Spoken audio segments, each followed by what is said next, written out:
betrayed and broken. But he came back stronger. The ultimate revenge story. Tim Miran stood on his back porch, sipping his coffee as the first rays of sunlight stretched over the horizon.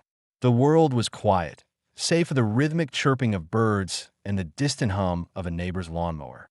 It was a simple, peaceful moment, the kind he lived for. From where he stood, Tim could see the backyard swing set, the plastic slide glistening with dew. Just yesterday, he had pushed his daughter, Emily, on the swing, her laughter ringing through the cool evening air.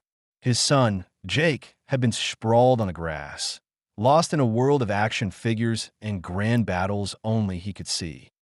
It was moments like these that made everything worth it. The long hours at work, the stress, the sacrifices, it all meant something because at the end of the day, he had them. He had this. And he had Becky. Tim smiled at the thought of his wife. They had been together for nearly a decade now, their love weathering the highs and lows of marriage. She was beautiful, even more so than the day he met her. That sun-kissed blonde hair, those piercing blue eyes. She was the kind of woman who turned heads effortlessly. But more than that, she was sharp, ambitious, and charming in a way that made people hang on to her every word. She was also the daughter of Ronald Maines, the wealthiest and most powerful man in town. That had been a challenge at first. Ronald never saw Tim as worthy of his daughter, an IT consultant with big dreams, but no old money to back them up. Still, Tim worked hard, building his business from the ground up. Over the years, he proved himself, earning the town's respect and, eventually, Ronald's reluctant approval. Now, they lived in a beautiful home, had 2 wonderful children, and a life most people envied. The American dream, wrapped up in a neat little bow. At least, that's what he thought. That morning, Becky had already left for work before he woke up. Lately, that had been happening more and more. Late nights, early mornings, her schedule had become erratic, her excuses vague. Big project at the bank. New clients in town. Long meetings. Tim had never been the jealous type. He trusted Becky, or at least he had always thought he did. But something fell off. The past few months had been different. The spark between them had dulled. She barely looked at him the way she used to. Conversations felt forced. When he kissed her, she pulled away just a little too soon. He had tried to ignore it. Marriage had rough patches. That's what people always said, right? Maybe they were just in one of those phases. He told himself that once things calmed down at work, they'd find their way back to each other. But deep down, a small, gnawing feeling whispered that something was wrong. That evening, Becky came home late again. The kids were already asleep, and Tim was on the couch, flipping through channels absent-mindedly. When he heard the front door creak open, he glanced at the clock, 10:47 p.m. She stepped inside, her heels clicking against the hardwood floor. Her makeup was still perfect, her perfume lingering in the air, expensive, floral, and not the one she usually wore. "Hey," Tim said, keeping his voice light. "Hey," Becky responded, barely sparing him a glance as she tossed her purse onto the entryway table. She walked straight to the kitchen, grabbing a glass and filling it with water. Tim watched her carefully. He had memorized every little detail about her over the years. The way she bit her lip when she was nervous, the way she twirled her hair when she was thinking. And right now, something was off. "You worked late again?" he asked. "Yeah." She didn't turn around. "For the 3rd time this week." She hesitated for just a second, a blinking you'll miss it moment. But Tim caught it. "It's been crazy," she said, finally facing him. "You know how it is." He nodded slowly, but something in his gut twisted. He didn't know how it was. But that wasn't the problem. The problem was her. The problem was the distance in her eyes. The problem was the way she had started treating him like furniture, something that was just there, unnoticed, unimportant. "I was thinking," he started, keeping his voice casual, "maybe we should take a weekend trip. Just us. Get away for a bit." Becky sighed, rubbing her temples. "Tim, I really don't have time for that right now." "You don't have time for us?"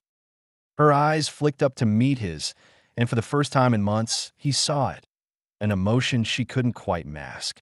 Not guilt, not sadness, annoyance. Tim felt like the air had been knocked out of him. Look, she said, forcing a small smile. Things will slow down soon. Let's talk about it later, okay? He nodded, but his chest felt tight.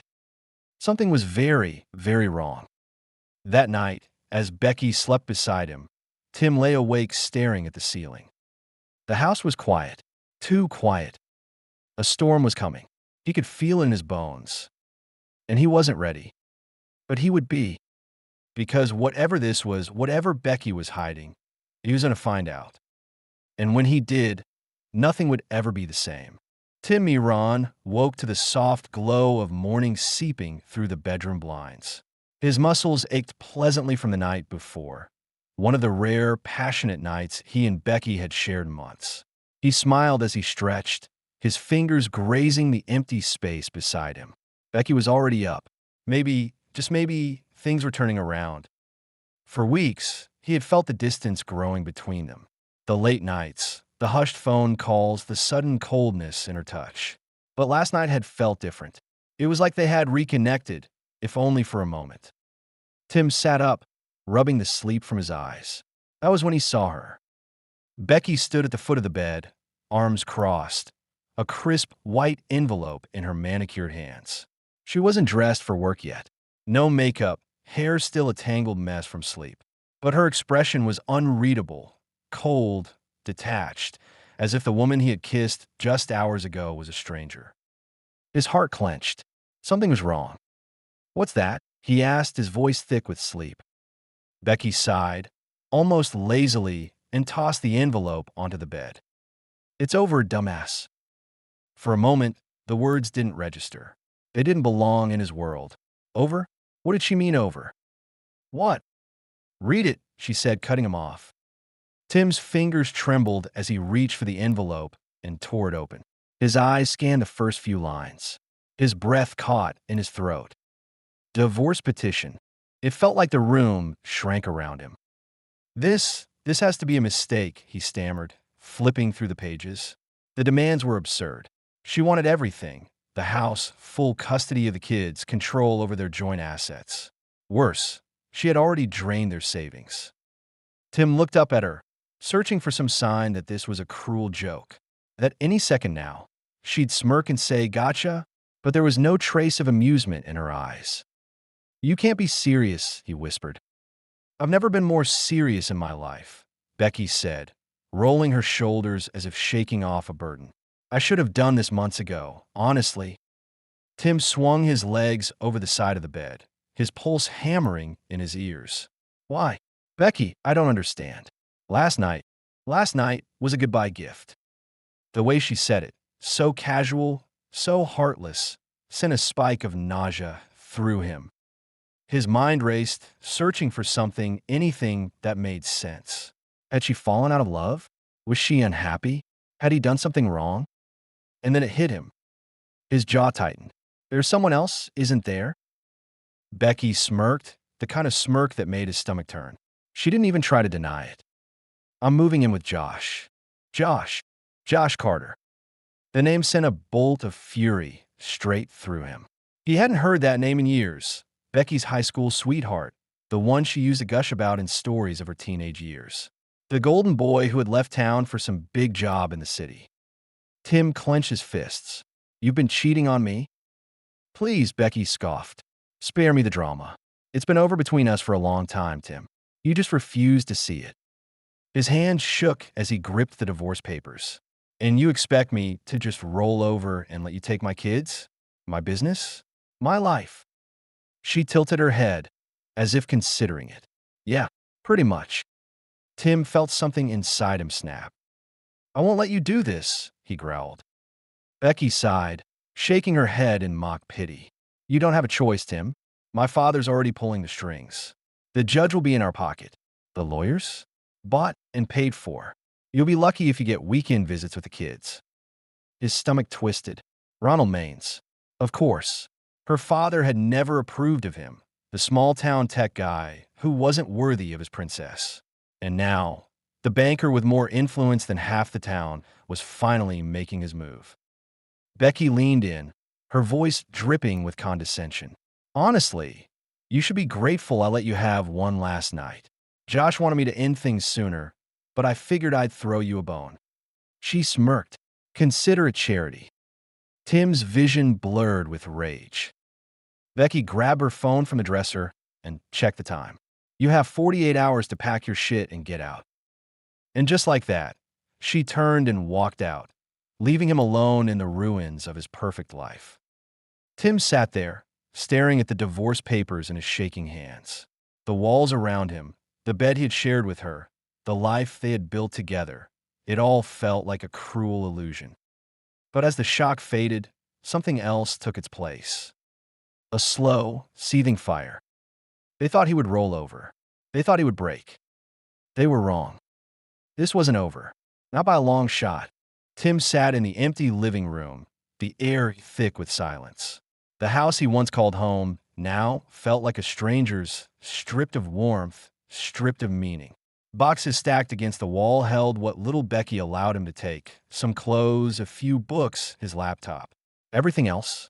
Hers. The couch where he once cuddled with his kids, the framed pictures of their life together, even the damn toaster. Gone. The divorce papers sat on the coffee table, taunting him. Becky's signature, crisp and confident, finalized her betrayal in ink. A car honked outside.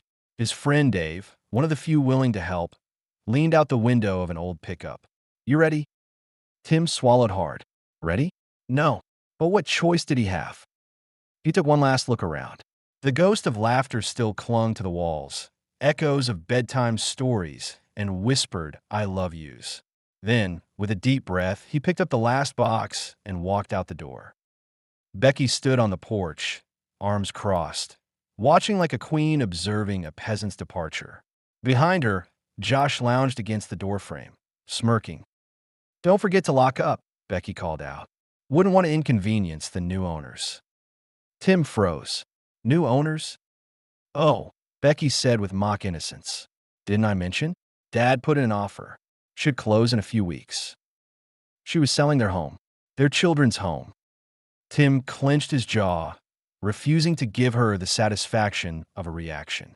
He turned, tossed the last box into the truck bed, and climbed into the passenger seat. As Dave pulled away, he kept his eyes on the road, refusing to look back. Tim's new home wasn't a home at all. The second-floor office above his IT shop smelled of stale coffee and old circuit boards.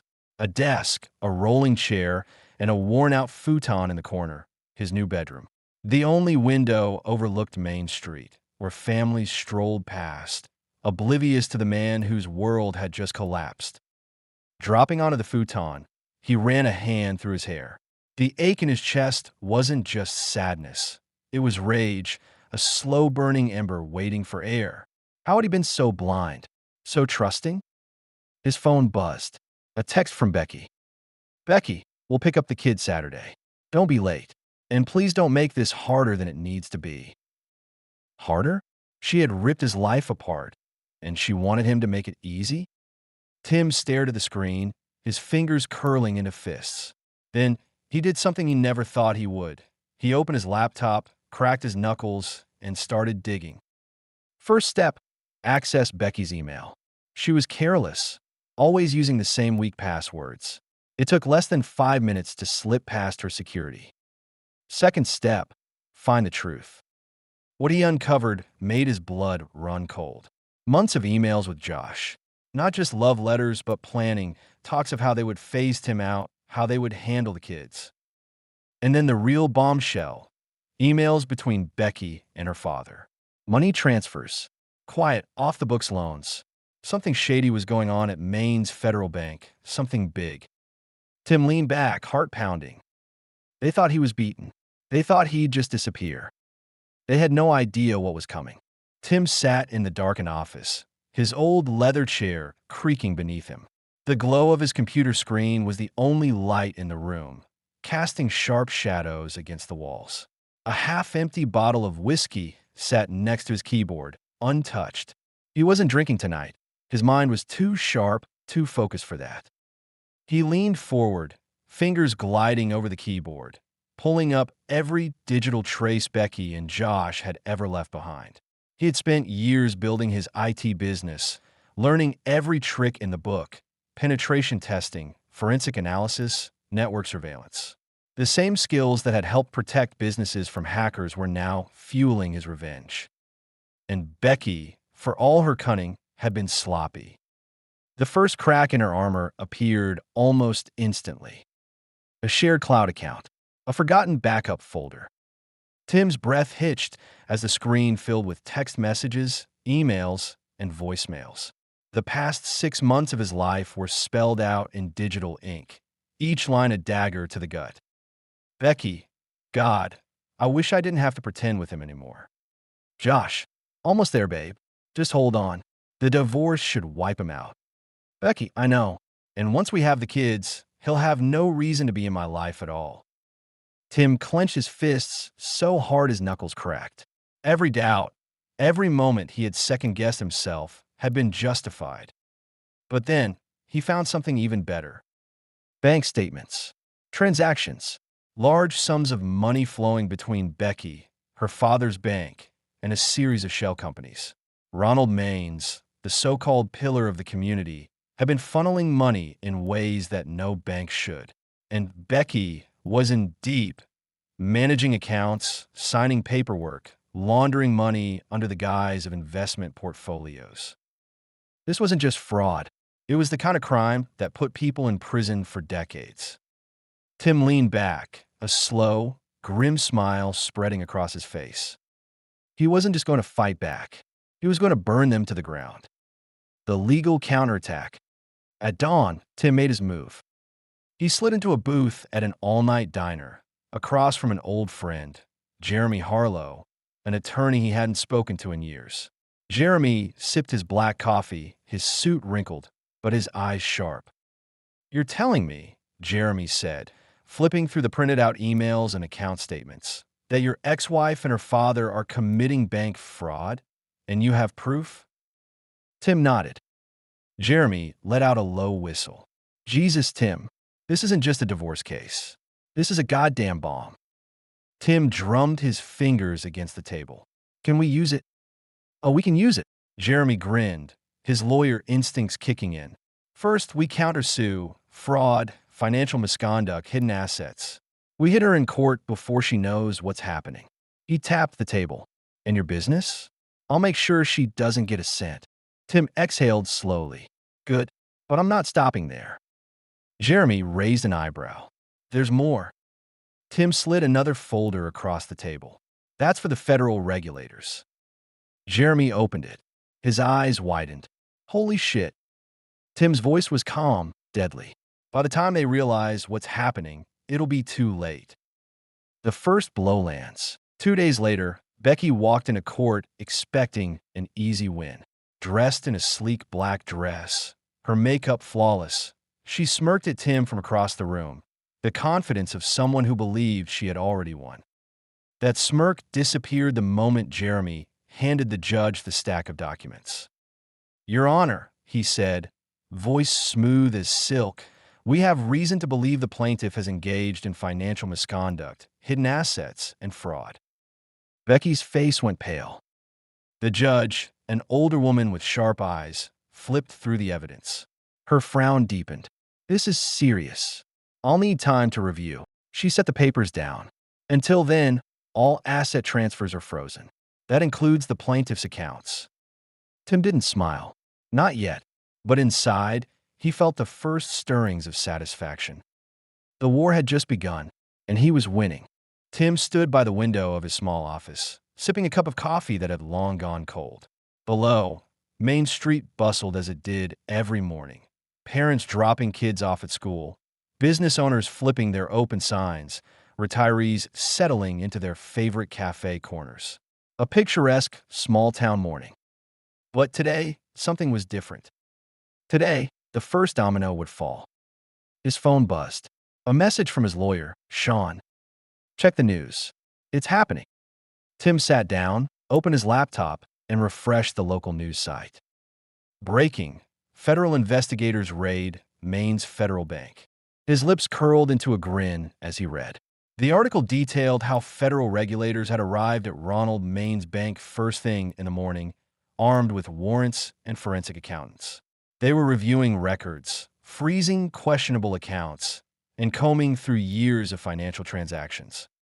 Ronald had spent decades building his empire, weaving his influence into the fabric of the town. But even the mightiest towers crumble when the foundation is built on fraud. Tim knew Ronald would be in full panic mode, likely barking orders at his staff, making frantic calls to his contacts in law enforcement and politics. Anyone who could pull strings. But this was federal. No favors, no bribes, no escape.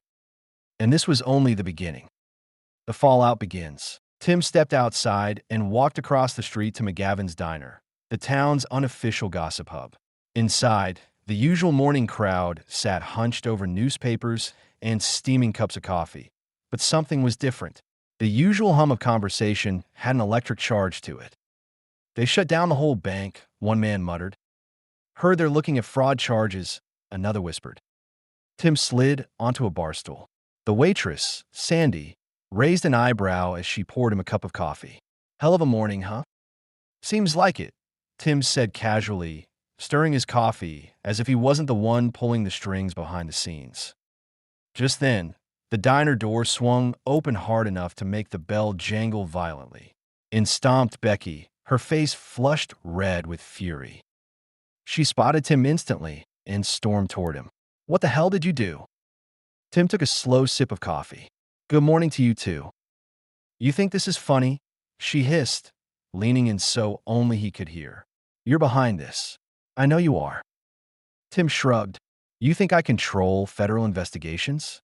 That's given me a lot of credit." Becky's nostrils flared. "You're not going to win." Tim set his cup down and met her eyes with a calm, deadly seriousness. "Becky, I already have." She recoiled slightly, but before she could respond, a commotion erupted from outside. Through the diner window, they saw Ronald Maines himself storming down the sidewalk, his expensive suit rumpled, his face a mask of fury. People stepped out of his way as he entered the bank, disappearing behind the locked glass doors. Tim turned back to Becky. "Looks like Daddy has his hands full." Her face twisted with rage, but before she could fire back, her phone buzzed. She glanced at the screen, then paled. Without another word, she turned and rushed out the door. Tim leaned back, watching her retreating form. The walls were closing in on them. And he was just getting started.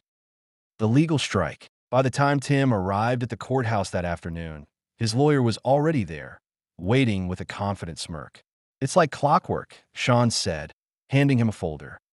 Inside were emergency court filings, blocking Becky from taking further financial action, contesting the divorce terms, and securing a new custody hearing based on new evidence of her misconduct. The emails, the financial discrepancies, the affair. Becky was about to face a very different legal battle. By the time the judge reviewed the evidence, Becky's carefully curated narrative, devoted mother, betrayed wife, had crumbled into dust. The judge wasn't impressed.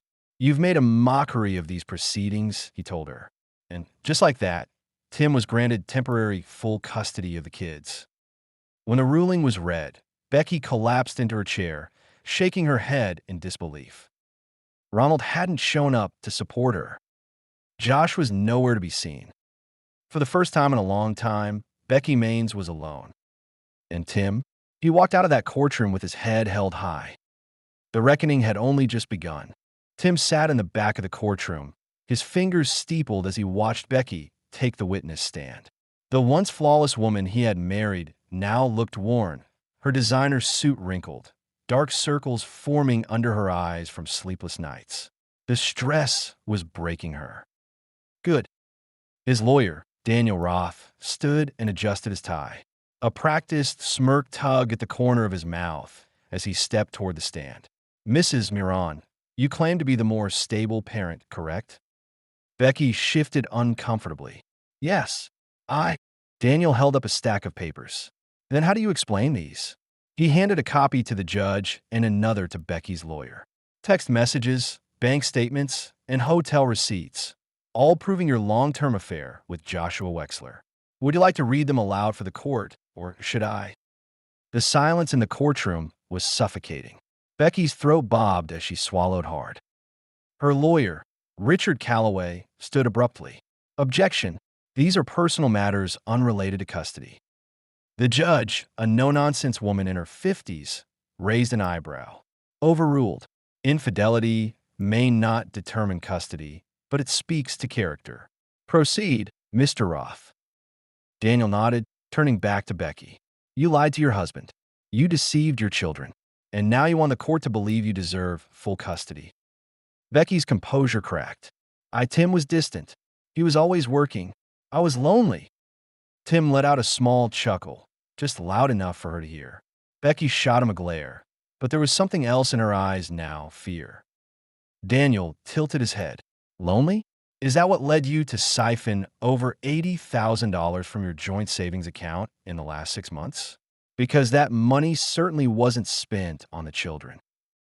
Becky paled. The judge flipped through the financial records Daniel had submitted. Mrs. Miron, where did these funds go? Becky's lawyer whispered furiously in her ear, but she couldn't speak. She had no excuse. Tim leaned back, enjoying the sight. One by one, Becky's lies were dismantled. When the court adjourned for lunch, Becky stormed out.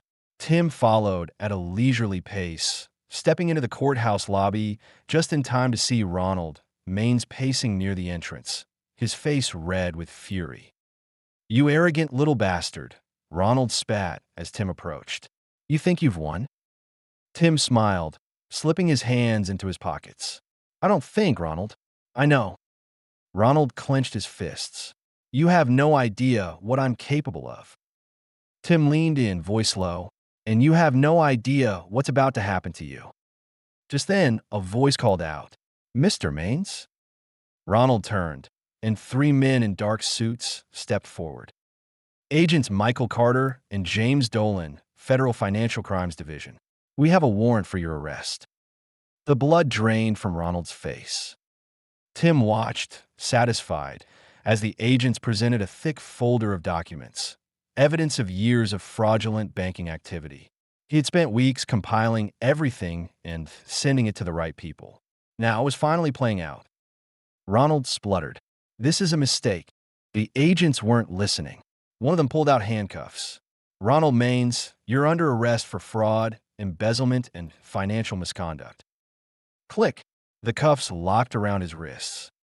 Becky reappeared just in time to witness her father being led away in disgrace. She gasped, hand flying her mouth. Dad? What? Ronald turned, eyes burning with betrayal. This is your fault, you stupid girl. Tim stifled a laugh. The family empire was crumbling. By the time the afternoon hearing resumed, Becky's spirit had been shattered. When the judge ruled in Tim's favor, granting him full custody and denying Becky's spousal support, she barely reacted. Tim, on the other hand, smiled for the first time in weeks. Walking out of the courthouse, he inhaled the crisp autumn air. He had won. And the best part? This was only the beginning. Tim Moran stood on the balcony of his office, his home, for the past 6 months, watching the sunrise spill molten gold over the town. It was the same town that had turned its back on him, whispered about his downfall, and laughed behind closed doors as Becky paraded her betrayal in broad daylight. Now, those same people whispered a different story. They spoke of how Tim had outmaneuvered the Maines family, how he had brought down a corrupt empire with nothing but his intelligence and patience. He sipped his coffee, letting the bitter taste ground him in the present. The war was over, and he had won. Becky's fall. It had been a spectacle, watching Becky unravel. When the court ruled in his favor, granting him full custody of the kids, Becky had erupted in the courtroom. She screamed at the judge, at Tim, at her own lawyer, demanding that this wasn't fair. Fair, Tim had said, his voice level but cold. Like how it was fair when you stole from me, when you tried to erase me from my own children's lives. The judge had banged the gavel, silencing her, and the finality of her loss set in. Then came a financial collapse, with Ronald Maines forced to step down from his bank and legal cases piling up against him. Becky's golden safety net vanished. She had no job. Her father had always provided for her. Josh had disappeared like a rat abandoning a sinking ship. She had lost everything in a matter of months. And the town? The town did what it always did, it turned. Becky became a cautionary tale, her once admiring friends now avoiding her, as if betrayal were contagious. Tim had seen her a few times since the ruling. She had tried to play the victim, showing up at his office with tear-streaked cheeks. "I made mistakes, Tim," she had whispered, reaching for his hand. "But we were good once, weren't we? Maybe we can." No, that single word had frozen her, and for the first time, he saw true fear in her eyes. Not fear of him, but fear of the abyss she had created for herself. Ronald Maines, the end of a dynasty. Tim had expected the bank to fold, but not this fast. The federal investigations uncovered a web of fraud so deep that Ronald Maines didn't just lose his job. He lost everything. The state pressed charges. His assets were frozen. He went from a king to a prisoner in the blink of an eye. The last time Tim had seen Ronald was on the news, being led out of his estate in handcuffs, his face grim, eyes hollow. At that moment, Tim knew the war was truly over. A new beginning. Life moved on. His business, once on the brink of collapse, now thrived. The public respect he had lost in the scandal returned tenfold. Clients who had abandoned him came crawling back, eager to align themselves with the man who had taken down the town's most powerful family. But none of it compared to the real victory, his children. He watched them play in the park, their laughter filling the crisp autumn air. For months, he had worried about how the divorce and the chaos would affect them. But now, they seemed lighter, free from the tension and manipulation Becky had sown into their lives. His daughter, Maddie, ran up to him and tugged his hand. "Dad, can we get ice cream?" He smiled, crouching to meet her gaze. "You know what? Look at the biggest sundaes they have." Her eyes lit up, and she threw her arms around his neck. "You're the best." As he lifted her into his arms, he saw Becky in the distance, sitting on a park bench alone, watching them. She looked smaller now, like a shadow of the woman she once was. She had nothing left to say. Tim turned away. She had made her choices, and now so had he. As he walked with his children toward the ice cream shop, he breathed in the cool evening air, feeling something he hadn't felt in years. Peace. And for the first time in a long time, he smiled.